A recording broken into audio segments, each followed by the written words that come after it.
Okay, so welcome back to the desk. We're going to move on now to the next section of the video series, Having Discipline or Risk Management. In Having Discipline 1, Risk Management 1, we're going to be primarily looking at the principles behind risk management and why we have risk management in the first place. And it's very, very important to pick up these principles along the way. The first principle you're going to pick up is the principle that if we've been through the whole idea generation process, we've created our fundamental biases through the fundamental data towards currency pairs, and then we've been through the gatekeeping process and tried to time those fundamental ideas better. We now get to a point where we're about to take a position, or we've now started to take positions, and we're now actually looking to risk manage our trades and have an actionable trading plan. Now, the first principle we're going to pick up in risk management here is that you need to make an assumption in trading always. You need to make the assumption that there's nothing that you know that the market doesn't already know. That's very important. We're going to pick that up as we go through the basics of risk management and the principles underpinning as to why we have risk management. The next principle and underpinning that we need to understand is actually the psychology behind risk management. And really this is about understanding human psychology, and when understanding human psychology, being able to step outside yourself and being able to critically analyze weaknesses of humans from a psychological perspective, and then being able to seek to do the opposite. We're going to pick up that principle as we go through as well, and this underpins why we have stop losses and targets, which we've mentioned briefly in the video series prior to risk management, but now we're really going to start to understand how to construct trades and actually how to risk manage trades properly. We're also in this video going to go back to ATR, and we're going to start using the ATR assessment that we made earlier on in the video series, not only to assess opportunity, but also to assess risk. So we'll be going on the computer screen, and we're going to be using euro dollar as an example. So we're now going to be dropping Aussie dollar, US dollar as our example, because we've used Aussie dollar, US dollar throughout the video series. We've got to the point where we have a fundamental predisposition or bias to be short Aussie dollar, US dollar exchange rate. We've been through the gatekeeping process and realised that our timing is off.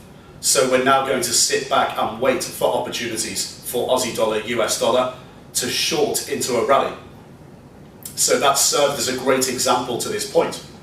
The assumption we're going to make here now is that you're actually running your watch list. You have a whole bunch of ideas on your watch list, and one of the ideas you want to pursue is short euro dollar.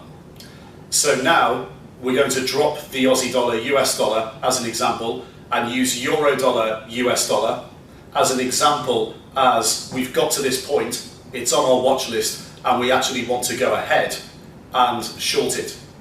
So we're now deploying capital to this trade. So first of all, we're going to go through all of the basics of risk management in Risk Management Having Discipline 1, and then we're going to move on to more and further risk parameters in Risk Management Having Discipline 2, and actually look at an actionable trading plan for an overall portfolio later. And we'll be looking at further risk parameters that we can have in our portfolio to become a lot more of an efficient trader managing risk going forward. So let's go over to the computer screen and start looking at all of the reasons why we have risk management in the first place. That's a very crucial step to understand because longer term it means if you pick these things up, you'll respect risk management a lot more and have a lot more discipline than the average retail trader. And we'll also go and have a look at Eurodollar as an example of how we actually go about looking to construct a trade, deploying capital, and looking to manage the risk on that trade. And I'll see you at the end of the video for a recap. Okay, so now we're going to move on to the next section of the overall process. We're going to move on to having discipline and having risk management processes in place.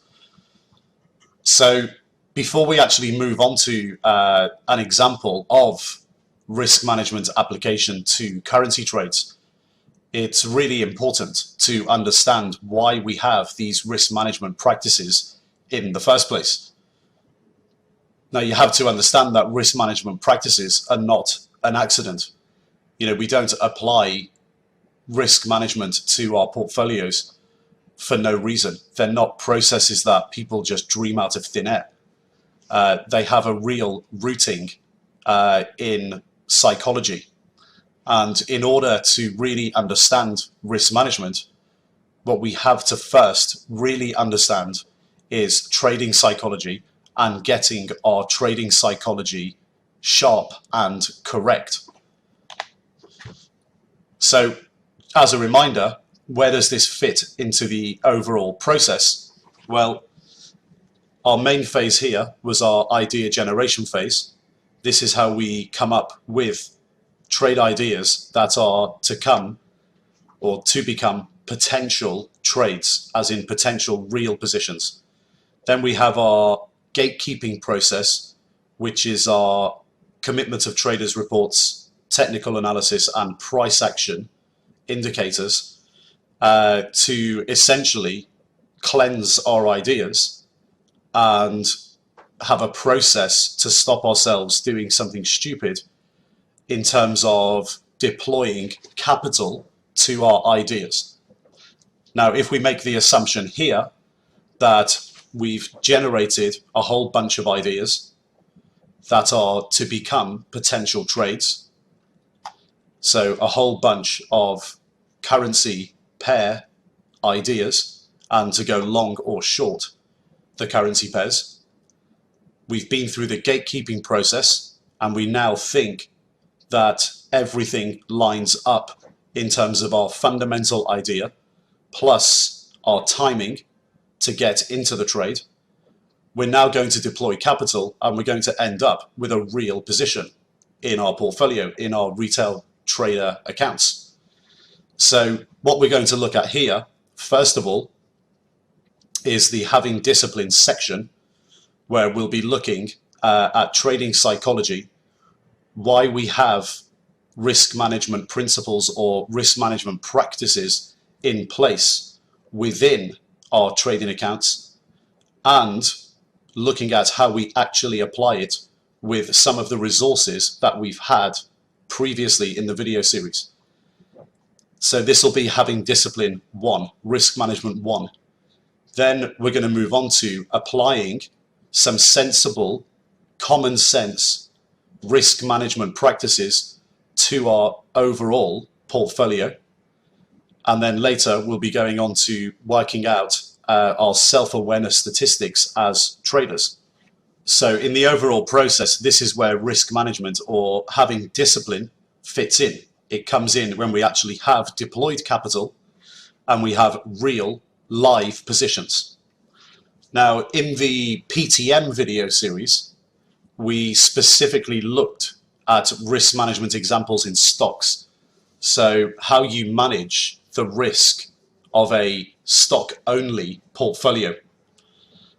And the underpinnings or foundations of why we use risk management are exactly the same in currencies. However, the application is just slightly different. So if you've already accomplished completing the PTM video series, as long as you fully understand those principles that we showed you in the PTM video series of trading psychology and why we have it, you'll have a very good idea of how to apply this in currencies anyway. but you may choose to skip this part or complete it in order to just refresh your memory. You know, there's no harm in going back and revisiting this area. In fact, you should always revisit this stuff as much as you can. If you've not completed the PTM video series, we'll provide you with the basic underpinnings of trading psychology and the principles as to why we have risk management in the first place. But in the PFTM video series, we're going to apply this only to currencies.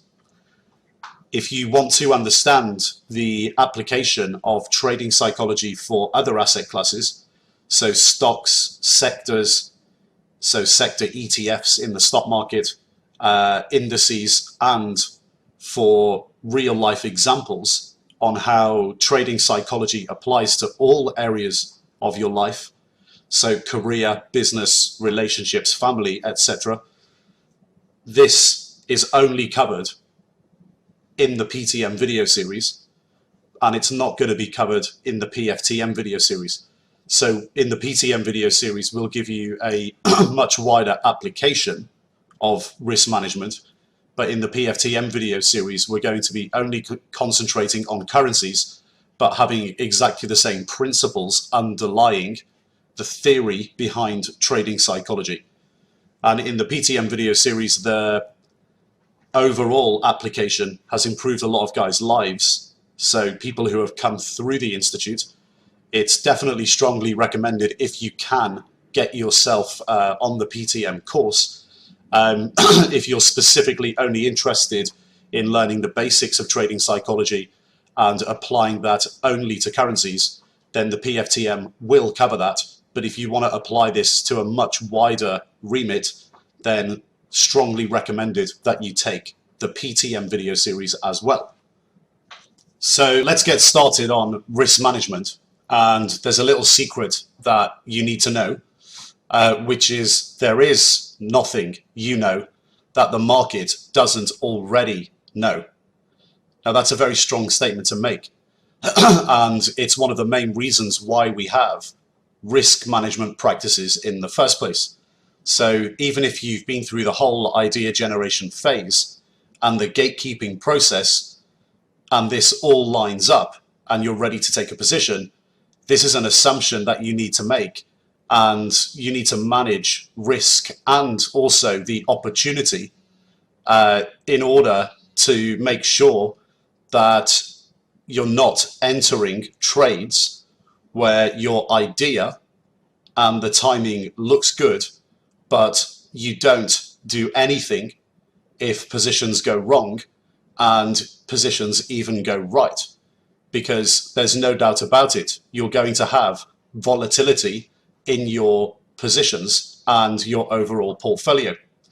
Now, all the information that we've been through in the idea generation phase and also in the gatekeeping process, this is all actually publicly available information. We're obviously doing a hell of a lot more work than most people do, especially in the retail trader market. But you need to make this assumption. So let's go through it again. There is nothing you know that the market doesn't already know. You have to make this assumption because there's no way of you knowing that the market doesn't know it. So by making this assumption, it's necessary, therefore, to have sensible, common sense risk management parameters overlaid onto your portfolio on all of your positions and your portfolio in its entirety to ensure that you don't blow up or you don't consistently lose money. So this is one of the main reasons why we have risk management in the first place, is that if you go into a position where you've generated the idea as part of an overall large amount of ideas that are coming through your idea generation process, then you look to time these trades and everything seems to line up nicely, or the timing looks pretty good. It's always difficult to find ideas where everything lines up in perfect order, But if the timing looks pretty good from a common sense perspective, you can then still put a position on and potentially lose money, because everybody in the market is now putting on the position or thinking of the same thing. So being slightly ahead of the game is what we always want to be. We always want to be looking forward. We always want to be increasing the odds in our favor by being smart, looking at the right things, doing more work in a lot less time, getting the right answers, predicting what's going to happen in the future, timing our trades as close to perfectly as possible. We're never going to be perfect. And then admit that we can still get it wrong, because there's nothing you know that the market doesn't already know. If you make this assumption, then you're going to have discipline. If you're wrong, you're going to look to manage risk correctly. If you're right, you're going to look to manage risk in that scenario correctly as well. And this is what we're going to move on to now. We're going to actually play a game. And this game highlights trading and human psychology very, very well, and gives a lot of clarity as to why we even have risk management processes in the first place.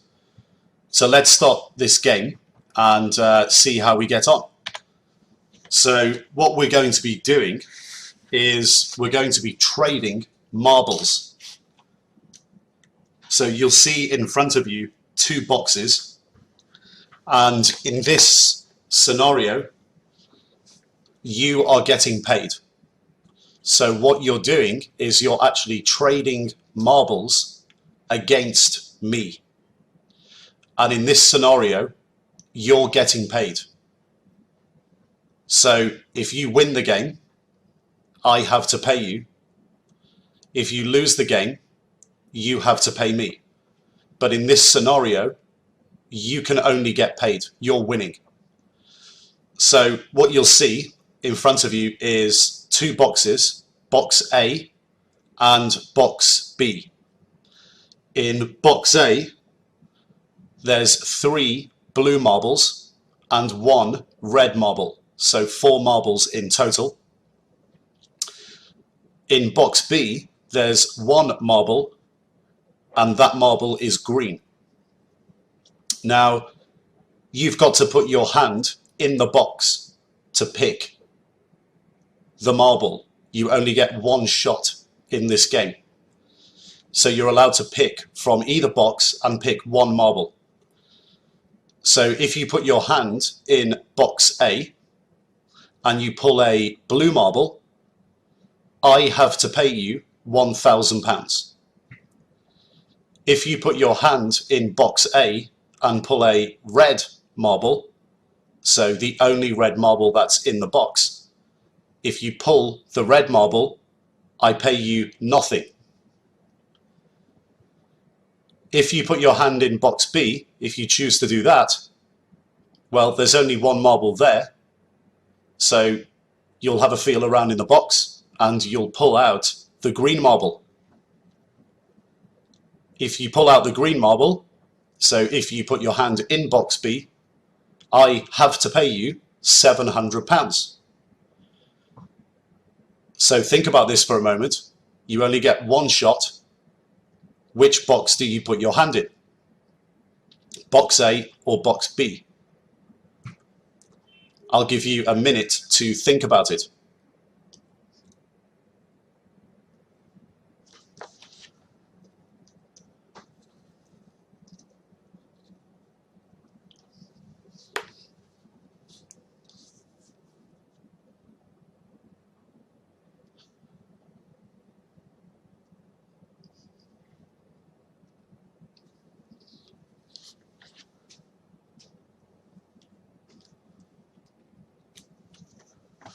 Box A or box B? If you put your hand in box A, you pull a blue marble, I pay you £1,000. If you pull the red marble, I pay you nothing. If you put your hand in box B, you obviously pull the green marble, I have to pay you £700. I'll give you another 20 seconds to decide.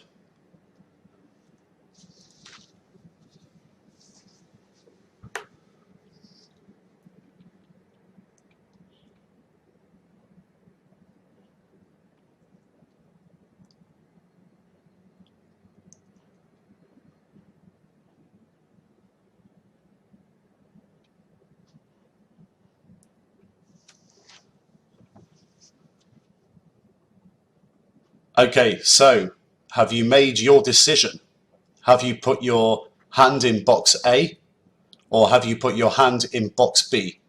Remember, I'm having to pay you in this scenario.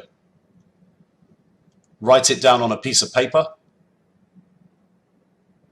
Write down either box A or box B under the title Getting Paid on a piece of paper. So write down the box that you chose.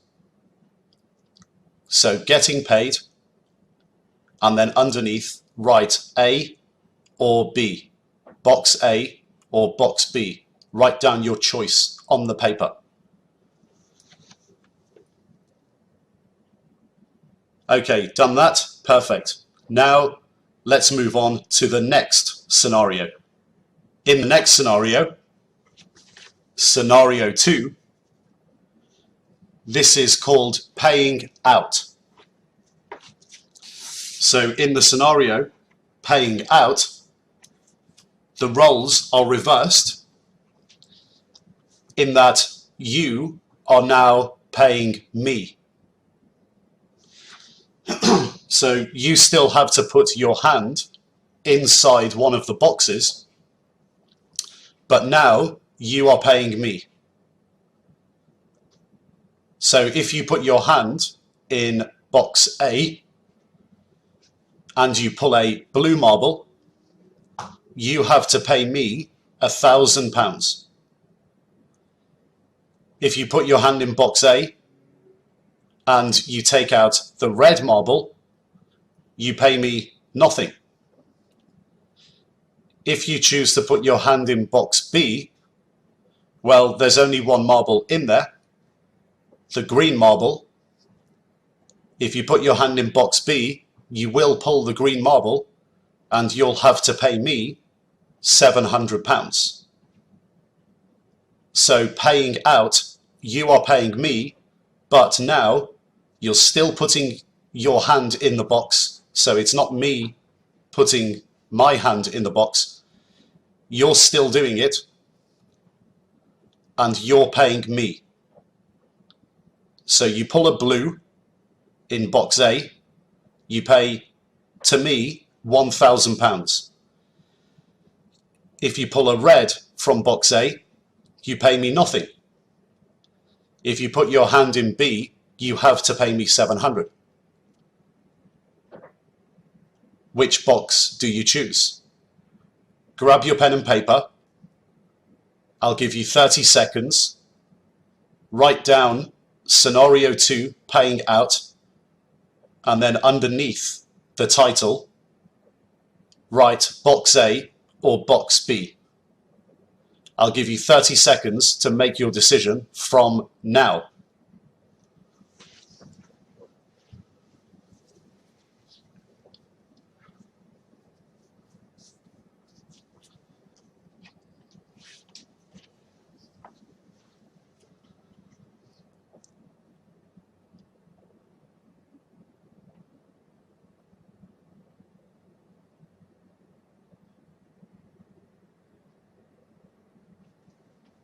So blue marble, you pay me 1,000. Red marble, you pay me nothing. Green marble, you have to pay me 700.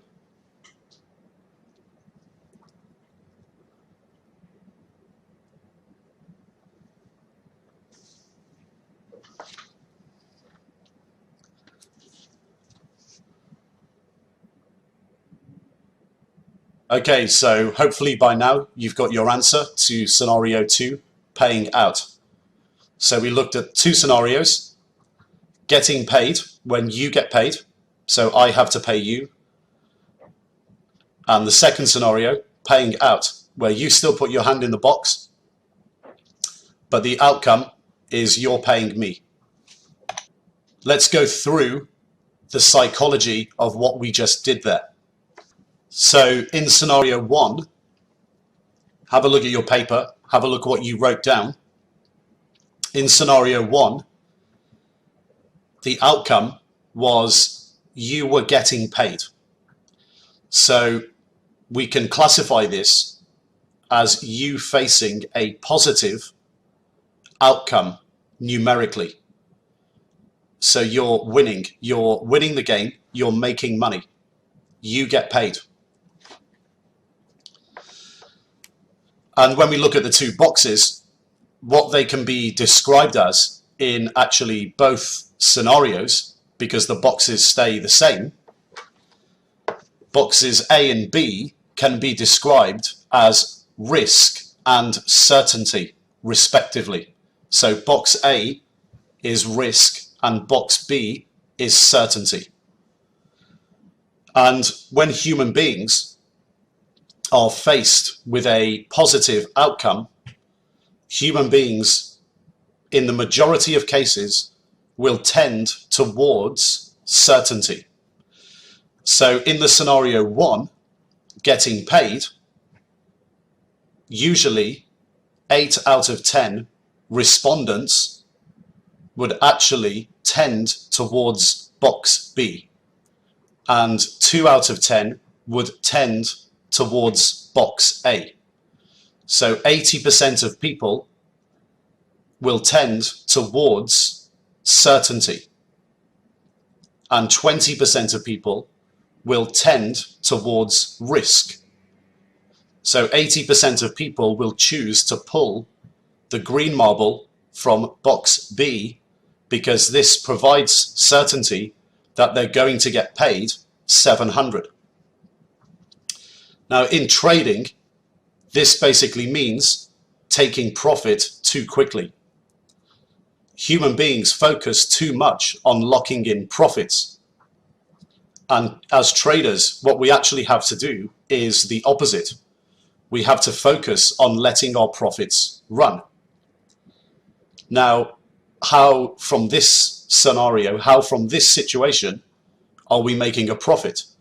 Well, if you look at the risk-adjusted payoff of each box, the payoff of box A is actually 0.75, 75% chance of pulling a blue marble, of which there was 3 out of 4 marbles, so 75% chance of pulling a blue marble and making £1,000. So the risk-adjusted payoff of box A is actually £750. So it's higher than box B by £50. So box A, risk-adjusted, is 0.75 multiplied by 1,000 equaling £750. The risk-adjusted return on box B is just 100% chance of making £700. Now, because the numbers are close together, it's not so obvious when you first look at it. But the principles apply. If there were bigger numbers involved, it would become more and more apparent. So if we take risk when getting paid, we make more than if we choose no risk when getting paid. And as stated in trading, this means taking profit too quickly. Human beings will always focus on locking in profits very quickly. So when you have a winning position in your portfolio, taking the profits, because now we think it's guaranteed to make money, so we lock it in quickly. And what we actually have to focus on is the opposite, because that in itself is actually just being human. There's nothing wrong with being human, but when it comes to trading, portfolio management and money management, we have to actually do the opposite. We have to suppress our urge to tend towards certainty. We have to focus on letting our profits run. So when we have a scenario where we're getting paid, we have to pull from box A, the metaphorical box. We have to pull from box A and keep our position and let it run. And to allow our profits to run, we have to just accept the risks and just accept that risk exists, and possibly even take more risk by adding more capital to the trade. So when times are good, on positions when we're making money, we actually have to seek out risk. We have to look to take more risk, or at least, as a minimum, run the position. So the outcome here, scenario 1, getting paid, when you do this publicly, when we take surveys on this with lots of people involved, especially in seminar rooms, when the Institute is presenting live, 80% of people in the scenario of getting paid, so facing a positive outcome, making money, will tend towards box B, and 20% towards box A. So if you wrote down box B, there's nothing wrong with that. It just means you're being human. But in trading and portfolio management, and in terms of risk management, you need to actually be doing the opposite. So in trading and portfolio management, it's actually wrong to look for certainty and pull from box B when you're getting paid, when you're winning, so facing a positive numerical outcome. Now, what happens when we move to our second scenario, when you were actually paying out? So when you were putting your hand in the box, choosing box A or box B, and the outcome was that you were paying me. Well, in this instance, you're facing a negative numerical outcome, because the outcome of this game, whichever box you put your hand in, you have to pay me. And if you recall, if you pulled a blue marble, you have to pay me £1,000 from box A. If you go in box A and pull a red marble, you pay me nothing. And if you put your hand in box B, you have to pay me £700. And if we think about this in the same way as we looked at it before, well, the boxes haven't changed. The risk-adjusted payoff of box A is £750, and the risk-adjusted payoff of box B is £700. And if you put your hand in box A, you're essentially taking risk. And if you put your hand in box B, it's certain. The outcome is you have to pay me £700. So have a look at your paper. Which box did you write down for the second scenario, paying out? So facing the negative outcome of paying me money. Well, when this is done over many cases, so when many participants in a room are asked to write down the answer to this question, we get the opposite of the scenario 1, getting paid. 80% of respondents tend towards or choose box A when facing the negative outcome, and 20% choose box B. And this is again being human.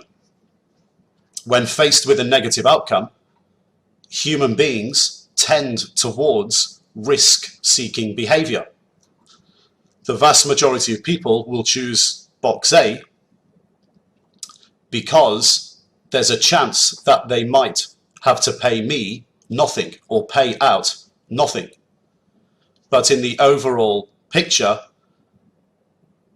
the risk-adjusted payoff of box A is 750 and of box B 700.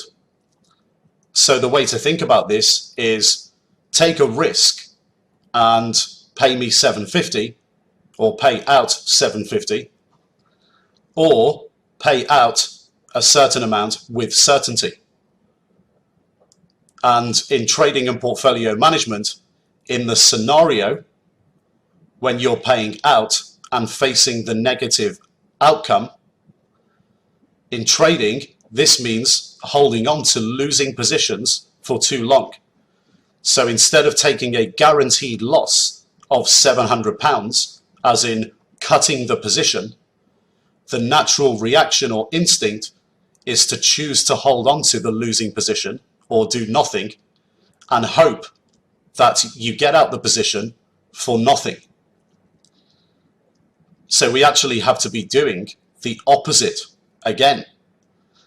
In trading and portfolio management, what you have to be doing when you're faced with losses is take the guaranteed loss, not the unknown loss. Because if you think about this now, we've looked at this as a one-shot scenario in both scenarios of getting paid and paying out. But what if you did this exercise over an infinite amount of trades?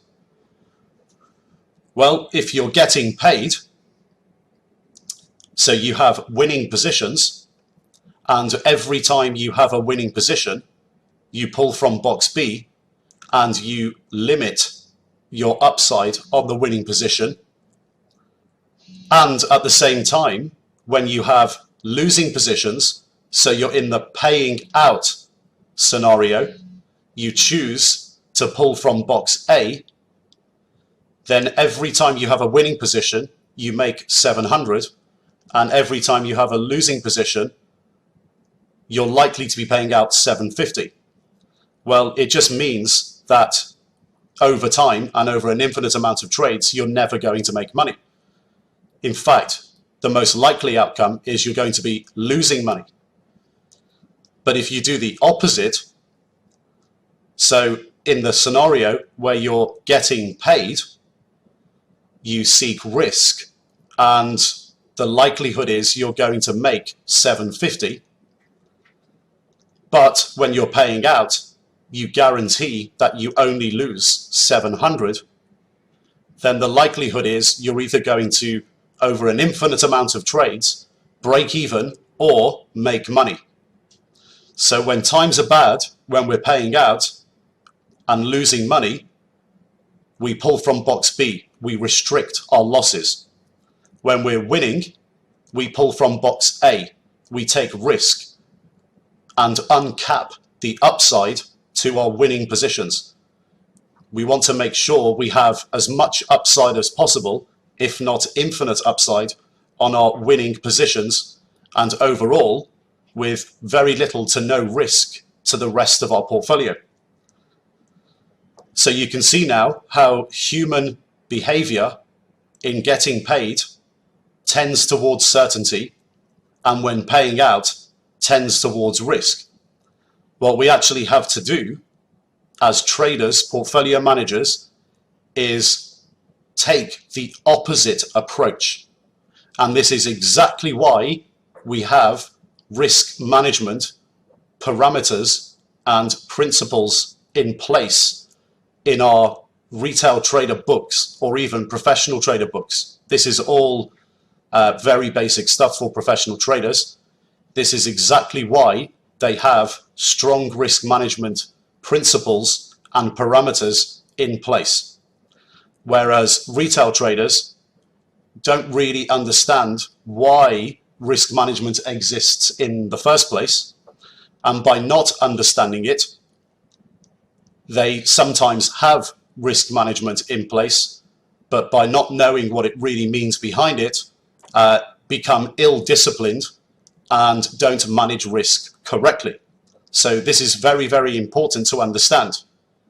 And as mentioned previously, this type of analysis can be rolled out to many, many other genres across your entire life.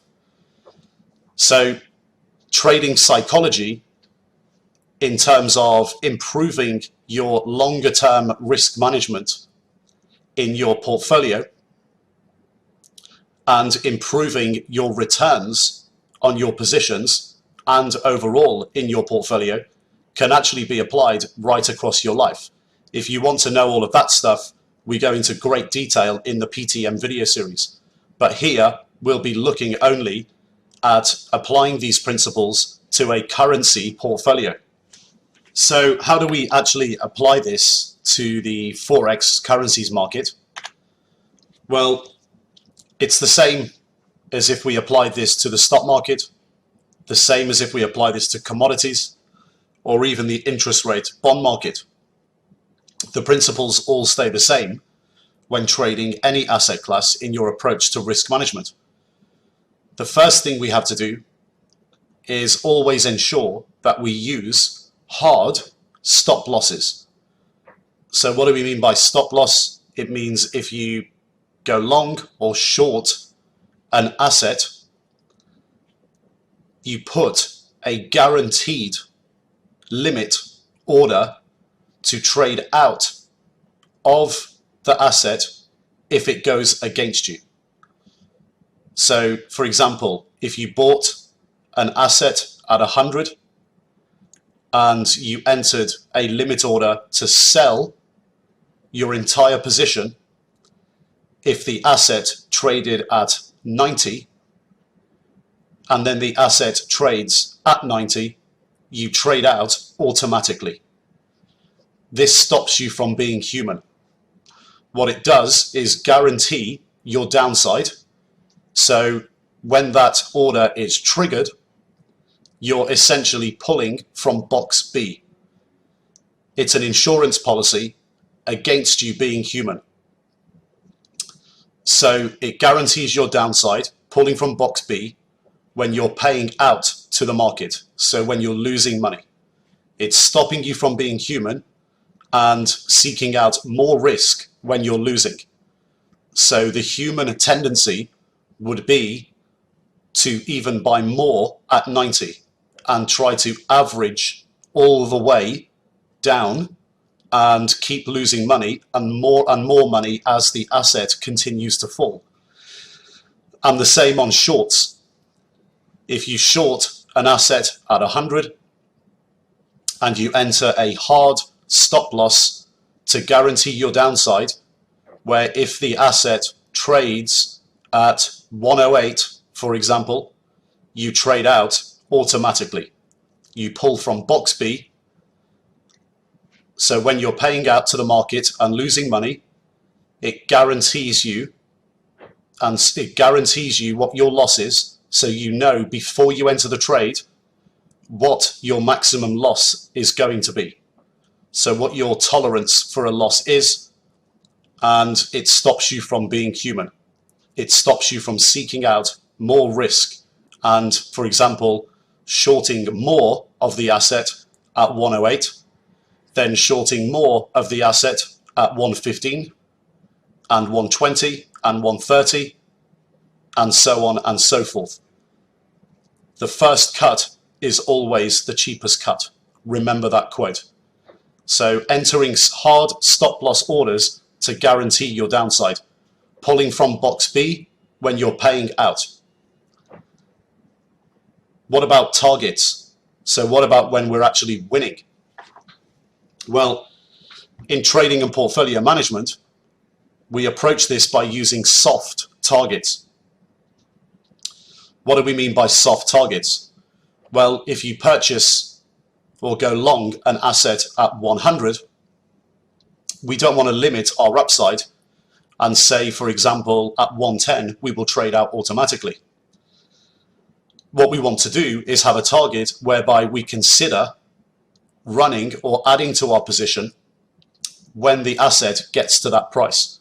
So for example, if we go long an asset at 100, we may consider, if it trades at 120 or 130, because we're being paid, we may consider running the position or even adding to the position.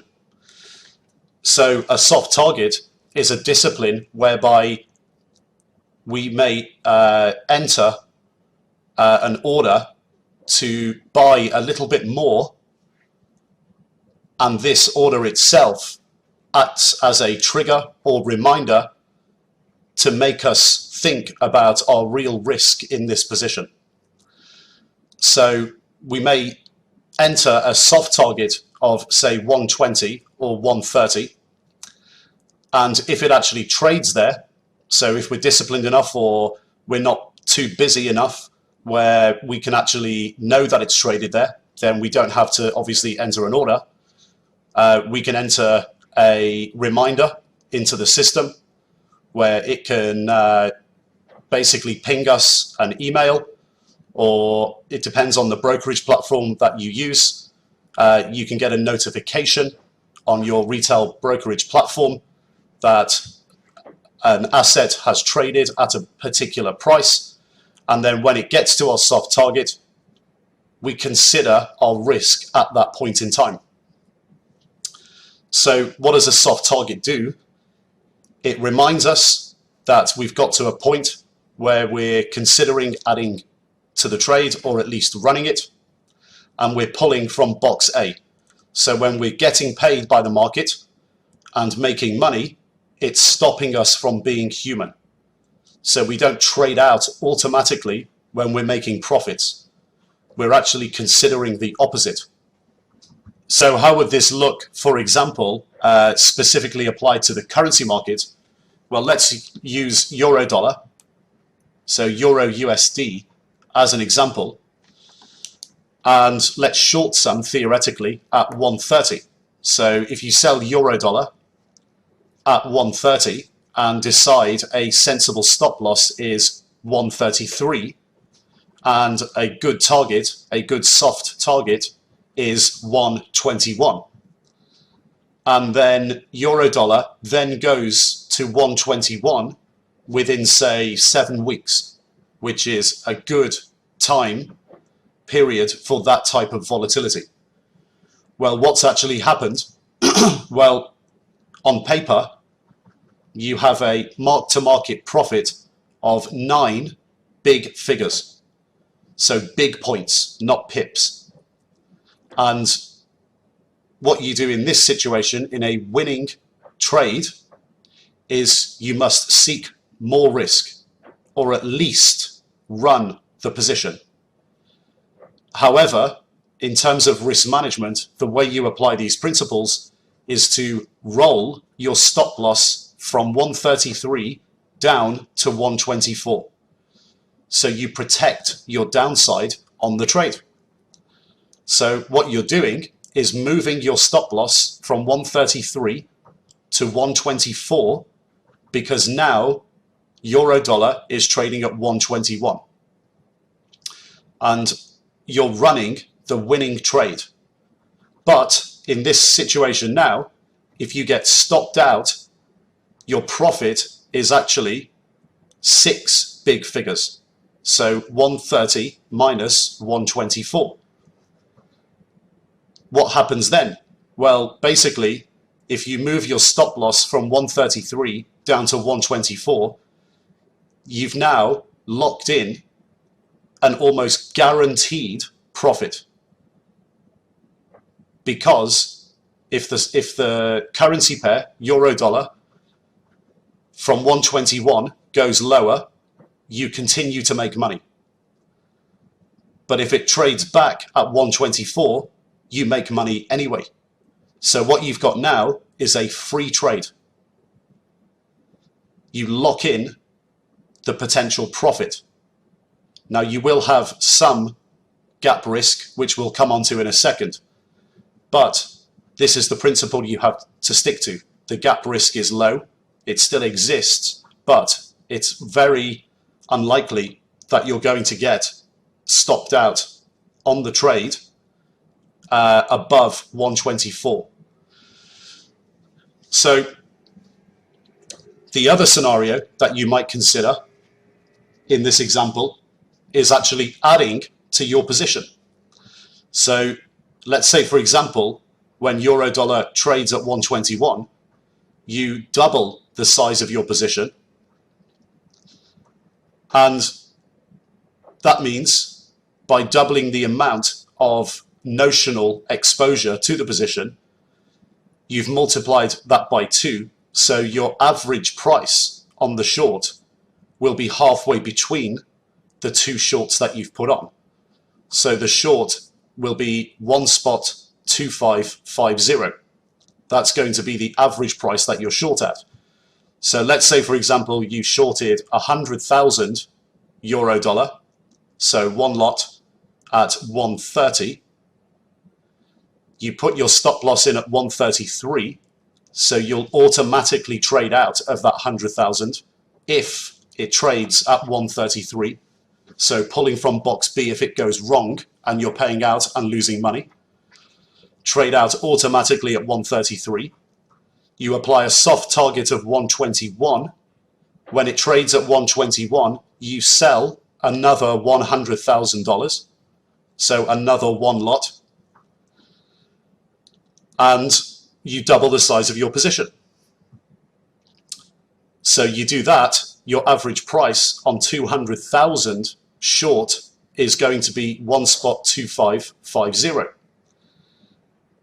Now, if you roll your stop loss down at exactly the same time to 124, if you get stopped out, so if euro dollar goes from 121 to 124, therefore you getting stopped out, you're going to make 125.50 minus 124, so 1.55 big figures.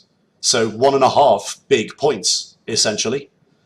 So what you actually have, because you have a free trade, is a situation where for every tick or pip or basis point, whatever your measurement is, for every point that it goes lower, you will make double the amount on euro dollar, but you're also guaranteeing that you will make some money on the trade. So you cannot lose. So this is why we pull from box A when we are getting paid, because we can use risk management parameters to actually enter a free trade situation. Now, we did mention there that you cannot lose. It's very unlikely that you will lose. You know, currency markets are open 6 days a week, but there is some sort of gap risk still there. The gap risk being that if the currency markets close on a Friday and reopen on a Sunday, you do have, depending on where you are in the world, Saturday or Sunday gap risk, where if a macroeconomic event or information comes out that is significant, your stop loss may not get triggered at 124. If euro dollar just goes up, so closes on Friday at 121 and then trades at 126 straight away on Sunday, your stop loss will be triggered if you leave it in the system at 126. So you need to understand that in the background there is still gap risk in currencies, even though market participants with conflict of interest will lead you to believe always that there isn't. There is still gap risk present when trading currencies. But hopefully you can understand the overall approach to risk management here when we're using hard stop losses and soft targets. So when we're using stop loss in the euro dollar example of 133, that's a hard stop loss. We're guaranteeing our downside. We're pulling from box B. If it trades at 133, we just trade out. We don't have to think about that too much. We don't waste our time on losses. But when we're winning, we have two choices. So when we're winning, we're pulling from box A because we are getting paid and making money. The first choice is to just run the position. But we roll our stop loss down using common sense. Our stop loss goes lower to a level which is still according to volatility over the time period that we look at, 1 to 3 months, our stop loss is still tight enough, which gives us discipline when trading out where the position goes against us, but still wide enough on our time frame of 1 to 3 months to give us a continued or good chance to continue to make money on the winning trade. If we get stopped out, we still make money. So this becomes a relatively low risk, free trade. Our second choice is to double the size of the position, or at least increase the size of the position, and stick to the principle that our new average price, so in this example where we're short euro dollar, our new average price is above our newly rolled stop loss, which means we're still guaranteeing ourselves that we'll make some money on the trade, but now we're getting paid double or at least more for every point the trade continues to go in our favor. Now, what would happen if we went long? So we did it the other way round. Well, we would ensure that if we're long, our average price is below our stop loss. So if the trade then went against us after we added to the position, we would get stopped out. But because our average price is lower than our stop loss, our automatic trade out would still ensure that we're making some money on the trade. But for every point euro dollar goes up, or the asset in general terms goes up, we're making double or at least some more on the winning trade. Now, there are further principles that we have to apply in our risk management of our trading book, one of which is seeking or using a 1 to 3 ratio on all trades. Now, in the previous example, it's not a coincidence that we selected a hard stop, so a hard stop loss of 3 points, so 3 big points in euro dollar, and a soft target of 9 big points in euro dollar. Now, when entering a trade and setting our hard stops and soft targets, we must always enter a situation in which our soft target is within the realms of reality and is realistic and possible within the time frame that we're looking at, so within the 1 to 3 month time horizon. And by the same token, our hard stop losses must be wide enough to give ourselves a chance of making money, but not wide enough that we're being ill-disciplined and allowing ourselves to be human. Now, setting a 1 to 3 ratio on all positions is a very good discipline. What we actually mean by that is whatever your stop loss is, and bear in mind it has to be within the realms of 1 to 3 month volatility. So we're being disciplined, we're not being ill-disciplined. So whatever your stop loss is, if you multiply this by 3, this should be roughly your soft target.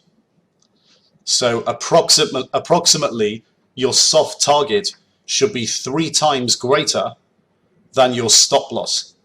But the same principle applies in that your soft target should be within the realms of reality when looking at volatility within the 1 to 3 month time horizon. So let's have a look at this 1 to 3 ratio.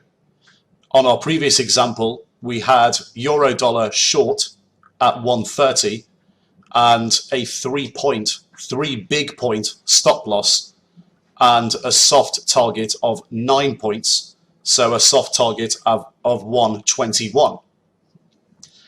So our entry at 130, our hard stop loss at 133, and our soft target of 121. And that's not an accident, because when we look at euro dollar volatility, these look like sensible targets over, or sensible levels over, a 1 to 3 month time horizon.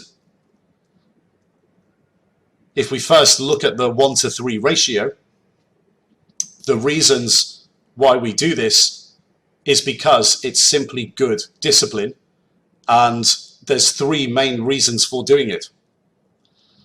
So if we want to get paid at least 3 times what we pay out, then we're not going to enter trades that we look at and we decide that they don't provide us with at least this potential payoff. And that can only be a good thing. It means we're looking at volatility, we're looking at the realms of reality in terms of volatility, we're setting our stop losses at sensible, common sensical levels, and we're setting our soft targets at sensible levels, so within the realms of possibility on a 1 to 3 month volatility or time horizon, and our soft targets on a payoff of 3 times that of our stop losses. And we're saying if we don't see the possibility of making that on our targets, then we won't be looking at doing the trades at all.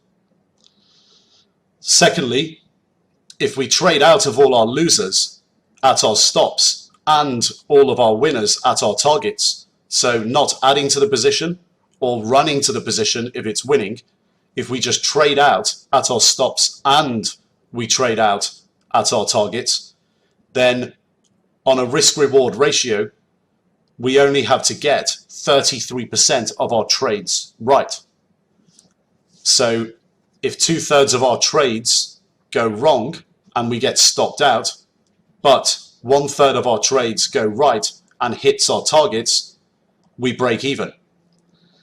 And this takes the pressure off us, not requiring a very high win ratio to make money.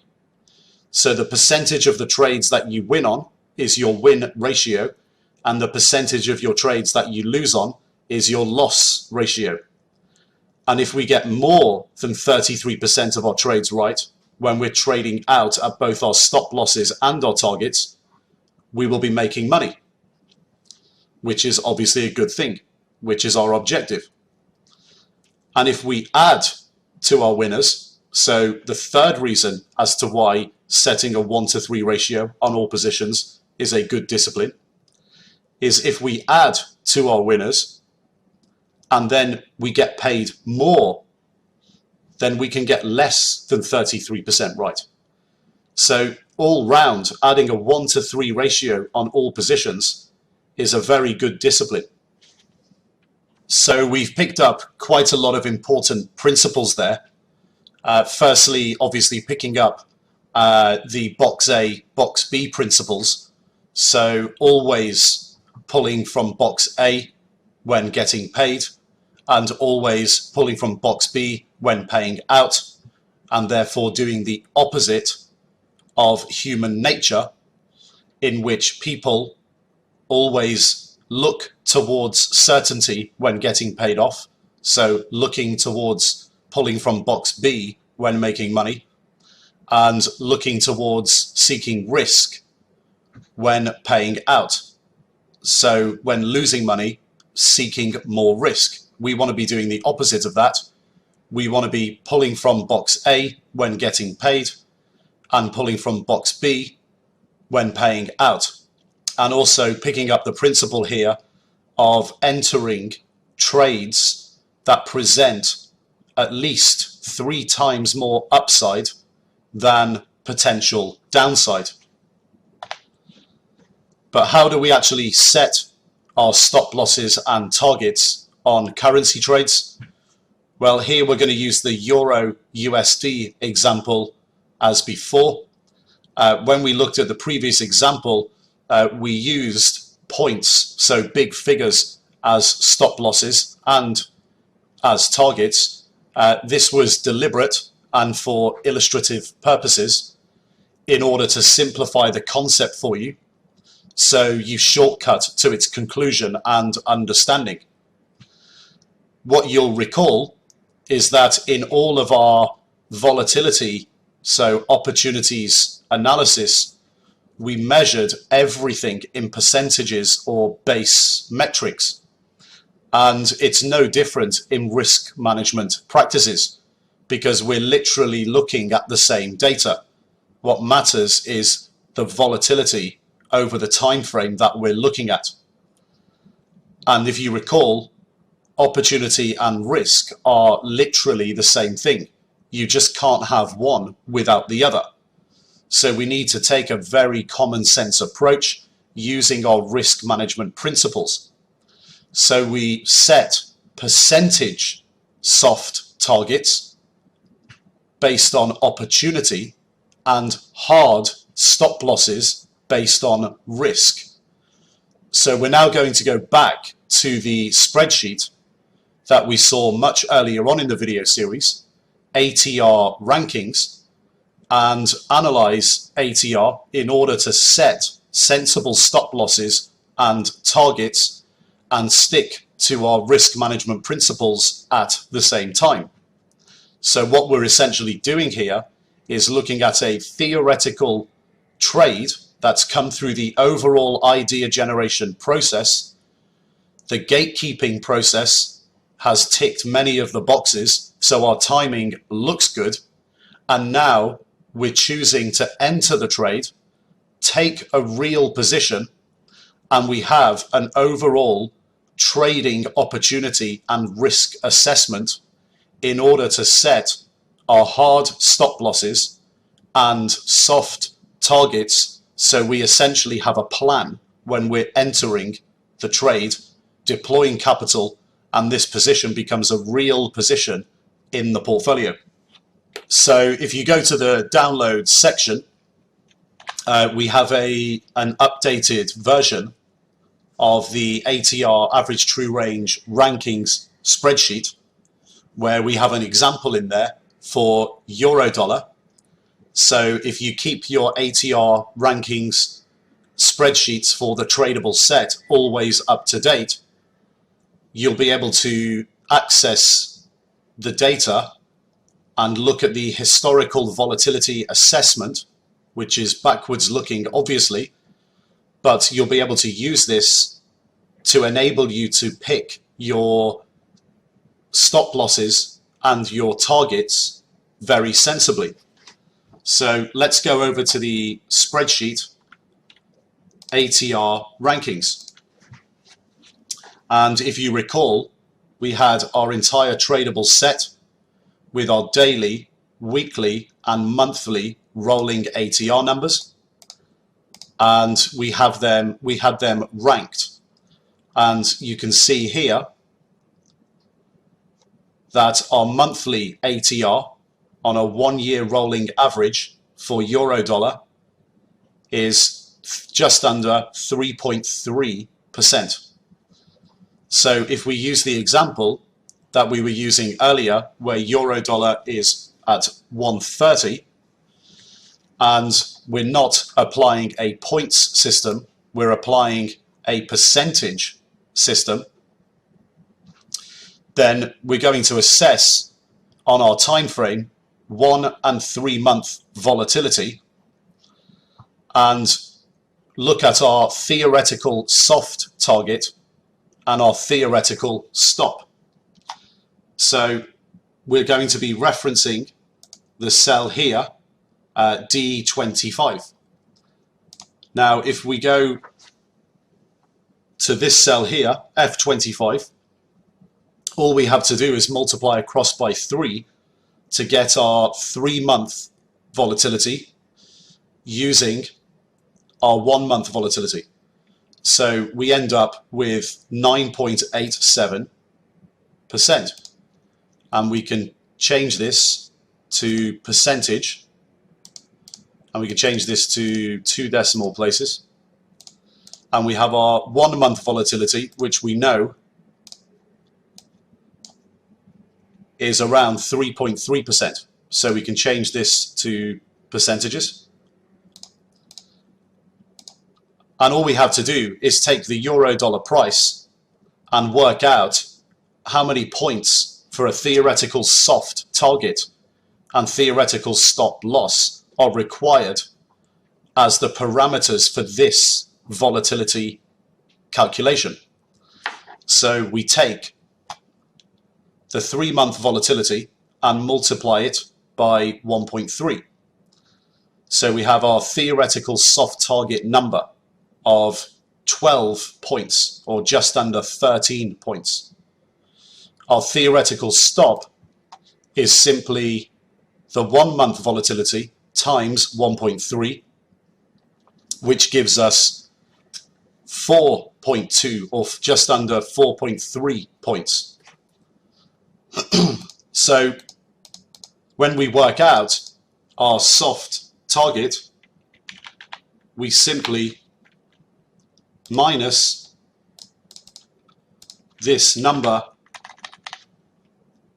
off if we're going short, and this presents us with our theoretical soft target, and we add this on to 1.3, and we get our theoretical stop loss. Now when we look at these two numbers here, what we need to do is remember our risk management principles. So when we look at stop losses first, our stop loss that we actually want to apply needs to be within the realms of possibility and be tight enough so that we're not being ill-disciplined, but wide enough to still give us a chance of making money. So going short euro dollar at 130, if we put a stop loss in by looking at these numbers, if we decided a sensible stop loss is 138, well, we're just kidding ourselves, because we know 1 month volatility is 3.3%, and from where euro dollar is trading, 134.28 means that in an average month, if it goes against us, it's going to go probably to around 134. So 138 is obviously being very ill-disciplined. If we're wrong for an entire month, then we're probably going to be wrong for a very long time. So probably wrong over our entire 3-month period. So we have to cut, and having a sensible stop loss is within the realms of possibility. So using the monthly volatility as a yardstick to measure what's possible and deploying some common sense. Now, if we did the opposite of being ill-disciplined and we wanted to be ultra-disciplined and said, well, why don't we have a stop of 131? Well, it just means we can be stopped out very, very quickly. And we're not really giving ourselves a sensible chance of making money in this scenario. So we're not looking at monthly volatility really. If we choose a 131 stop, we're looking at weekly or even daily volatility. So what we need to think about here is having a sensible stop loss around 1 month volatility. So around 133, 134 is probably sensible. And then we're looking to multiply that by 3 as a soft target. Now, if we go inside that number and multiply by 3, then our soft target is going to be higher than 117. Now we know that it's possible from our 3-month volatility analysis that euro dollar could quite easily within 3 months trade towards 117 or even trade at 117. So we have our soft target at either 3 times 3, 9 points, or 4 times 3, 12 points, and take this away from 130. So we're either going to have a soft target of 121 or a soft target of 118. And both of those soft targets are within the realms of possibility based on our volatility analysis.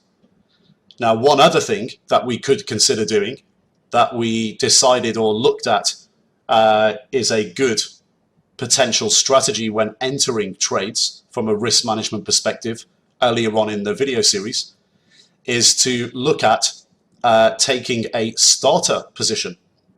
So what we could actually do here is put on a half size position rather than put on our full size position and widen the stop loss and widen the target and add to the position when it's actually working. So for example, if our full position size is 100,000 currency pairs, so one lot, and that's the limit that we put on ourselves when trading currencies in our portfolio, then this means we could short 50,000, so 5 mini lots in our portfolio, so 50,000 gross exposure to one position at 130. And if it trades lower to say 127, 128, we could then add to the position and then put the stop losses on from that point. But we could actually, when we put the starter position on, make the stop and the target twice as wide. So instead of having a 3-point stop loss, have a 6-point stop loss.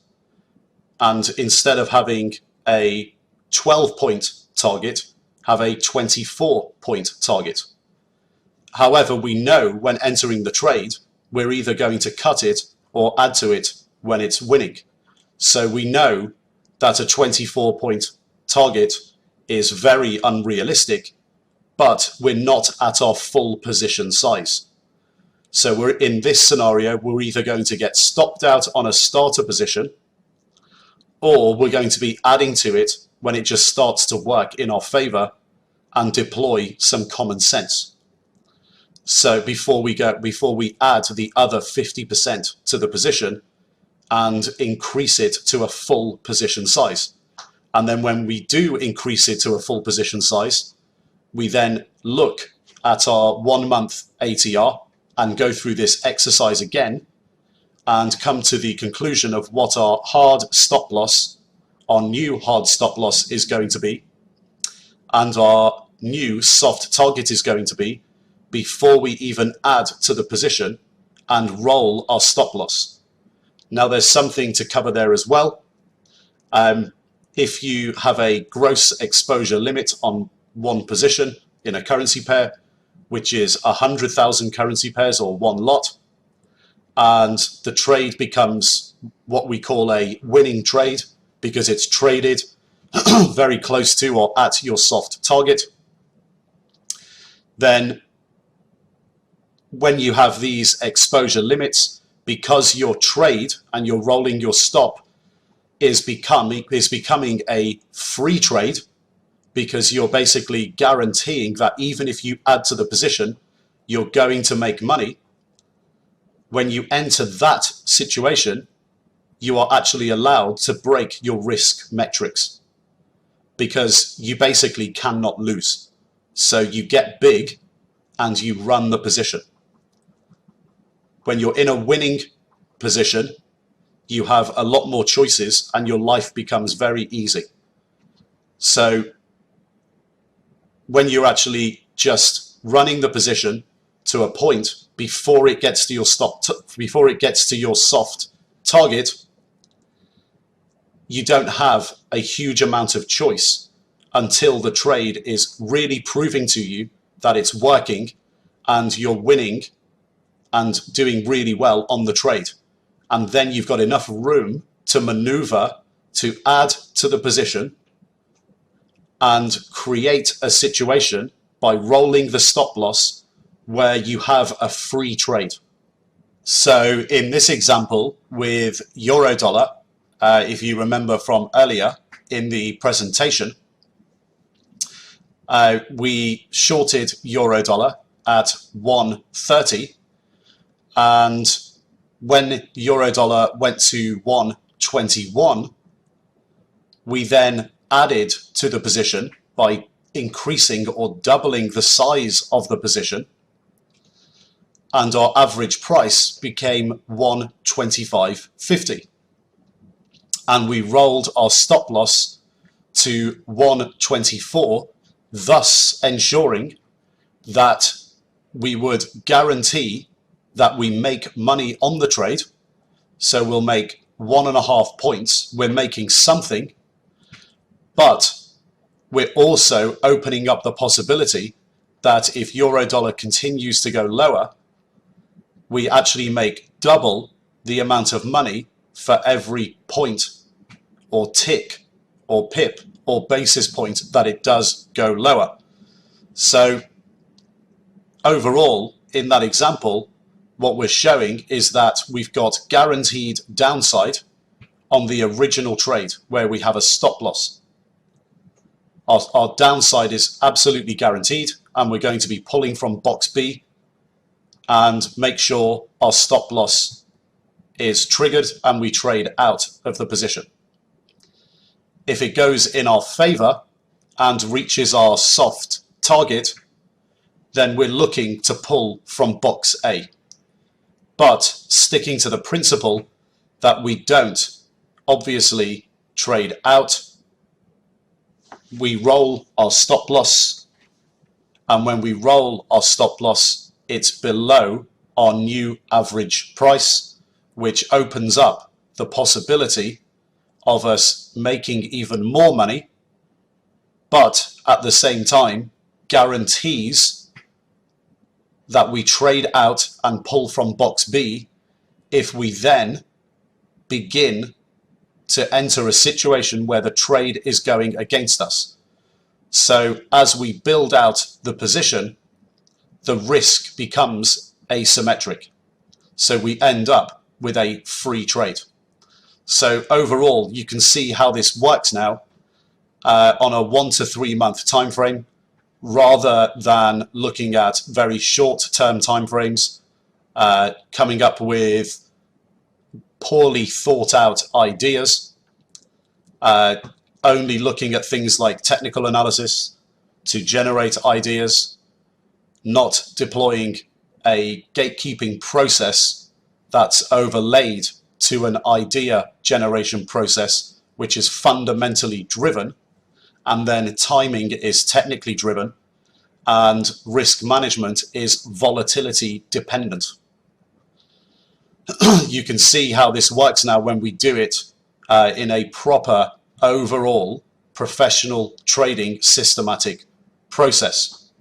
Now, one other thing that you can consider doing after looking at the volatility assessment and deciding what your sensible stop losses and soft targets are going to be, then for example with soft targets, around your soft target, if there's key technical levels in the currency pair, then you can use those technical levels as well, where if they break those technical levels convincingly, then you can actually go in, and if it hasn't quite reached your soft target, or it's reached your soft target but hasn't broken the technical level, you can actually consider in the previous example of if it's not to reach your soft target, but it's broken the technical level, adding to the position. And if it's broken your soft target, adding to the position as well. Because now the market will be very focused on the fundamental drivers that have occurred that have made the currency pair break a big or important technical level. And as we were talking about earlier, don't worry too much about the small things, get the big things right when it comes to technicals. Everybody can make a claim that there's an important technical level every single day in every single asset, because you can find reasons to find technical levels. Get the big ones right. So get big support levels, get big resistance levels, get the big commonly formed patterns correct. And this is the approach that's going to make you, on the 1 to 3 month time horizon, with well thought out, fundamentally driven ideas, a solid gatekeeping process, and a solid volatility dependent risk management plan. This is the approach that's going to make you the big money, instead of sitting with a retail trading account that just dribbles out money and loses money every day. This is the approach overall that's going to make you the big money. And you've just got to stick at it and be patient. So that brings us to the end of having discipline, or risk management number 1. Let's go back over to the trading desk for a recap. Okay, so welcome back to the desk. What you just saw there is probably one of the most important things in trading, all of these risk management principles, because throughout an idea generation process, throughout a gatekeeping process, you can still always be in a position where you can lose money because you manage risk badly. Because trades can go wrong, trades can go right. More frequently, trades for retail traders will go wrong versus right, but the way you treat your losers and the way you treat your winners sets you apart as much from everybody else as to your idea generation process, your gatekeeping process, and all of that combined. Because you can still come up with great ideas, time them well, but manage your risk badly. So if you think about this in an overall process, risk management fits in to a point where we have fundamental ideas that increases the probability of us making money through the idea generation process, because we're concentrating on fundamentals and we're looking at the fundamental picture in the bigger picture, 1 to 3 months moving forward. We then fully admit to ourselves that an idea is just an idea and we can still mistime it. So we have a gatekeeping process which stops us doing stupid things. So the gatekeeping process is a layer that stops us getting into good ideas that are mistimed and we get stopped out, or bad ideas altogether. We then have another layer of risk management, which then basically stops us doing silly things as well when we have real positions with real money. And the underpinnings of understanding why we have risk management in the first place is really important to understand. Because if you don't understand this stuff, when you end up with real positions, you won't respect risk management. You will just keep thinking that you're right all the time, and you'll end up averaging into losers and losing a lot of money. So the most important thing to understand here is really that if you get to this point and you've been through the fundamental processes, you've got fundamental trade ideas, those ideas are just ideas, so we know we have to look to time them better. We then think that the timing is optimal and we're looking to deploy capital and we end up with a real position. You have to make the assumption still that there's nothing that you don't know that the market doesn't know. And you have to understand human psychology. If you don't, you won't respect risk management and you'll end up being one of these arrogant traders that ends up thinking they're always right, but you'll always lose money. So you have to be good at risk management as much as you are good at producing really strong fundamental trade ideas and timing them well. Now, because of the assumption of the market, because of human psychology, we understand that now, and we understand why we have soft targets and hard stop losses, but also why we analyze everything on a 1 to 3 payoff ratio. It's so we can basically protect our downside and unleash our upside on every trade. Now, a really good example of that was euro-dollar, and this principle that we introduced you to with that example is the principle of trying to find the free trade. And that only happens once you've got a position. And this principle of the free trade is extremely powerful, because when you're trading over 1 to 3 month time horizons and going for the percentage moves that we look to go for over those time windows, so having the 3% stop loss with the 9-10% soft target, when you're going for those size moves and they start to play out and start to break technical levels, you can start adding to positions in a way that ensures you can never lose money, because your risk management is strong and you're trading over a time horizon that allows you to do this, and your fundamental idea is starting to play out.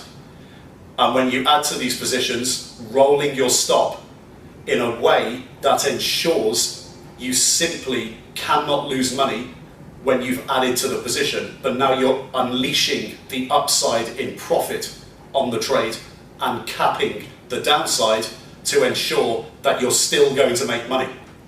This principle of the free trade is extremely powerful, and as part of an overall process, it's extremely powerful. Guys at the Institute have had incredible successes in their trading accounts by applying these risk management principles to fundamental trade ideas that have been timed well. And they come up quite often. They come up several times a year where you have a big winner in your portfolio because it's fundamentally right, you've timed it really well, and now you're adding to it and managing your risk really well on the principle of the free trade. Institute guys have been short euro-dollar, made a ton of money on that. That's one of the reasons why we use it as an example, because it was a classic example towards the end of 2014, beginning of 2015. Made a ton of money on the oil move down from $100 down to $50. They were shorting it all the way down and making sure that their risk management was perfect all the way down, and that the stop loss was always ahead of the average price, which ensured if they get stopped out, they would always make money. And they've done it continuously in a number of stocks when they're long and short in their overall long-short portfolios. And the principle applies to currencies. Of course it does. It applies to every asset class. The guys had great successes on euro-dollar, and this principle was applied all the way down. So the big things here, make sure you get the big picture right. The big picture is fundamental idea generation. The ideas come out of the idea generation process. Gatekeeping, timing, that's there to stop us doing stupid things. Risk management is there to stop us being human. And you've got to be a good risk manager as much as generating your ideas. Okay, so now let's move on to having discipline 2, risk management 2. We're going to look now at more parameters that we can deploy into our portfolios, so more risk management parameters that will make us better traders in terms of managing our risk over the longer term and being consistent in our approach. I'll see you in the next video.